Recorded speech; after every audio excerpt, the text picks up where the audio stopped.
ओम नमो भगवते वासुदेवाय। कृते जनार्दनो देवश्रितायां रघुनन्दनः द्वापारे रामकृष्णौ च कलौ श्रीपाद श्रीवल्लभः। श्रीकृष्ण गोविन्द हरे मुरारी, हे नाथ नारायण वासुदेव। प्रद्युम्न दामोदर विश्वनाथ, मुकुन्द विष्णु भगवन् नमस्ते। हृदयान्तरी वसेतु श्रीगुरुमाऊली, वरदहस्तधर मम श्री। तव प्रेमलाभो जन्म जन्मान्तरी, उद्धारावे कृपाळवा श्रीहरिराया। अथ तृतीयोऽध्यायः, भक्तीच्या कष्टांची निवृत्ती। नारद म्हणाले, भक्ती, ज्ञान आणि वैराग्य यांची प्रतिष्ठापना करण्यासाठी श्री शुकदेवांनी सांगितलेल्या भागवत शास्त्रांच्या कथांद्वारा मी उज्ज्वल ज्ञान यज्ञ करीन। हा यज्ञ कोठे केला पाहिजे ते ठिकाण आपण मला सांगा। आपण वेद जाणणारे आहात, तेव्हा शुकांनी सांगितलेल्या शास्त्राचा महिमा आपण मला सांगा। श्रीमद भागवताची कथा किती दिवसात सांगितली पाहिजे व ती कथन करण्याचा विधीही आपण मला सांगा। सनकादिक म्हणाले, नारद मुनी, आपण मोठे विनम्र आणि विवेकी आहात। आम्ही आपणास सविस्तर सांगतो, ऐका। हरिद्वारजवळ आनंद नावाचा एक घाट आहे। तेथे अनेक ऋषी वास्तव्य करून आहेत। तसेच देवता आणि सिद्धपुरुषही त्या स्थानाचा लाभ घेतात। नाना प्रकारचे वृक्ष आणि वेली यांनी व्याप्त असे हे ठिकाण असून तेथे कोमल रसरशीत वाळू पसरलेली आहे। हा घाट एकांतात असून अत्यंत रमणीय आहे। तेथे नेहमी सोनेरी कमळांचा सुगंध दरवळत असतो। त्याच्या जवळ राहणारे परस्पर वैरभाव असणारे प्राणीही एकमेकांशी वैर करीत नाहीत। आपण त्या ठिकाणी ज्ञानयज्ञ करावा। तेथे विशेष काही प्रयत्न न करताही कथेमध्ये अपूर्व रस उदित होईल। आपल्या दृष्टीसमोरच दुर्बल आणि वृद्धावस्थेत पडलेल्या ज्ञान आणि वैराग्याला आपल्याबरोबर घेऊन भक्ती कथास्थानी येईल। जेथे श्रीमद भागवत कथा चालू असते तेथे भक्ती इत्यादी स्वतःहून येतील। तेथे कथेचे शब्द कानी पडताच या तिघांना तारुण्य प्राप्त होईल। सूत म्हणाले, असे म्हणून सनकादिकही नारदांबरोबर श्रीमद भागवत कथामृत ऐकण्यासाठी तेथून ताबडतोब गंगा तटाकी आले। ज्यावेळी हे सर्वजण गंगा तटाकी पोचले त्याच वेळी भूलोक, देवलोक आणि ब्रह्मलोक अशा सगळीकडे तेथे जाण्यासाठी धांदल उडाली। भागवत कथामृत पानासाठी जे रसिक विष्णुभक्त होते ते सर्व धावत धावत आधी आले।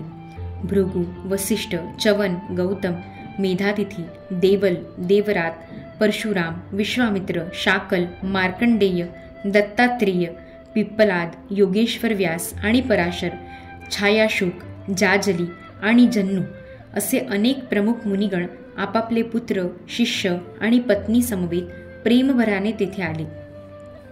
यांच्याखेरीज वेद, उपनिषदे, मंत्र, तंत्र, 17 पुराणे आणि 6 शास्त्रे तेथे मूर्त रूप धारण करून आली।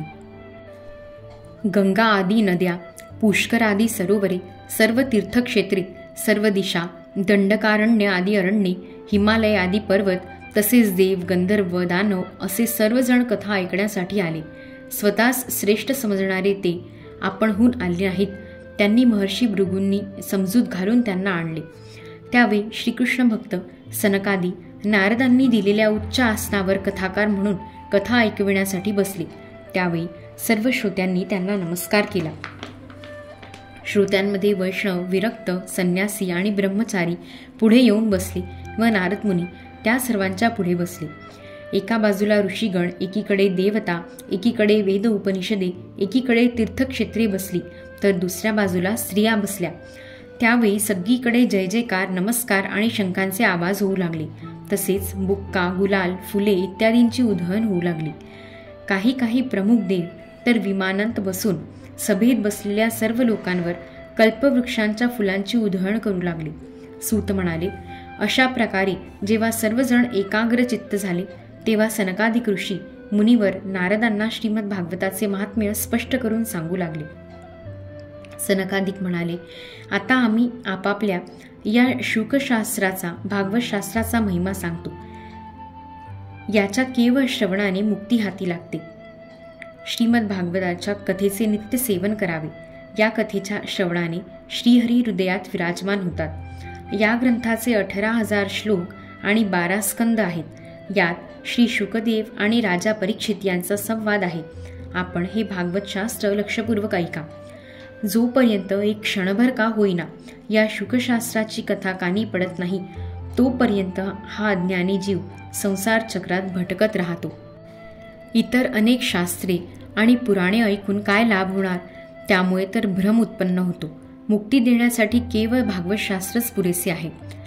ज्या घरात नित्य श्रीमद भागवताची कथा होते ते घर तीर्थक्षेत्र होऊन जाते आणि जे लोक अशा घरात राहतात त्यांचे सारे पाप नष्ट होऊन जाते. हजारो अश्वमेध यज्ञ आणि शेकडो वाजपेय यज्ञ या शुकशास्त्राच्या 16व्या भागाचीही बरोबरी करू शकत नाहीत. हे तपोधन हो, जोपर्यंत मनुष्य मात्र श्रीमद भागवताचे अवधानपूर्वक श्रवण करीत नाहीत तोपर्यंतच त्यांच्या शरीरामध्ये पापांनी ठाण मांडलेले असते. फलाच्या दृष्टीने पाहिले तर गंगा, गया, काशी, पुष्कर किंवा प्रयाग ही तीर्थेही शुकशास्त्र कथेची बरोबरी करू शकत नाहीत. जर आपल्याला मोक्ष प्राप्तीची इच्छा असेल तर या श्रीमद भागवताच्या अर्ध्या अगर चतुर्थांश श्लोकाचा स्वमुखाने नित्यनियमाने पाठ करीत जा. ओंकार, गायत्री मंत्र, पुरुष सूक्त, तिन्ही वेद, श्रीमद भागवत, ओम नमो भगवते वासुदेवाय हा द्वादशाक्षरी मंत्र, सूर्य भगवान, प्रयाग, संवत्सर रूप काल, ब्राह्मण, अग्निहोत्र, गाय, द्वादशी तिथी, तुळस, वसंत ऋतू आणि भगवान पुरुषोत्तम या सर्वांना बुद्धिमान लोक तत्वतः समान मानतात. जो पुरुष नित्य अर्थासहित श्रीमद भागवत शास्त्र पठन करतो त्याच्या कोट्यवधी जन्मांचे पाप नाहीसे होते, यात मुळीच शंका नाही.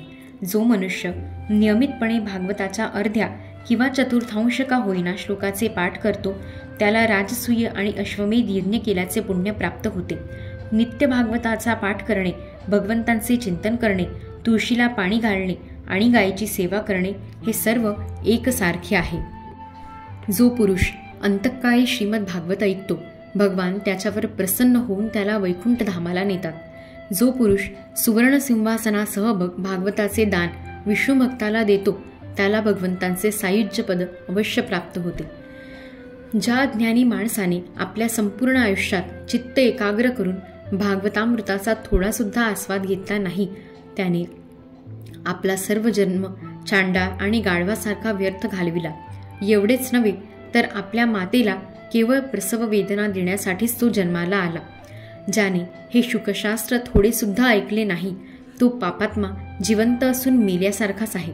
स्वर्गलोकातील इंद्रादी प्रधान देवताही असेच म्हणतात की पृथ्वीला भारभूत असणाऱ्या अशा पशुतुल्य माणसाचा धिक्कार असो.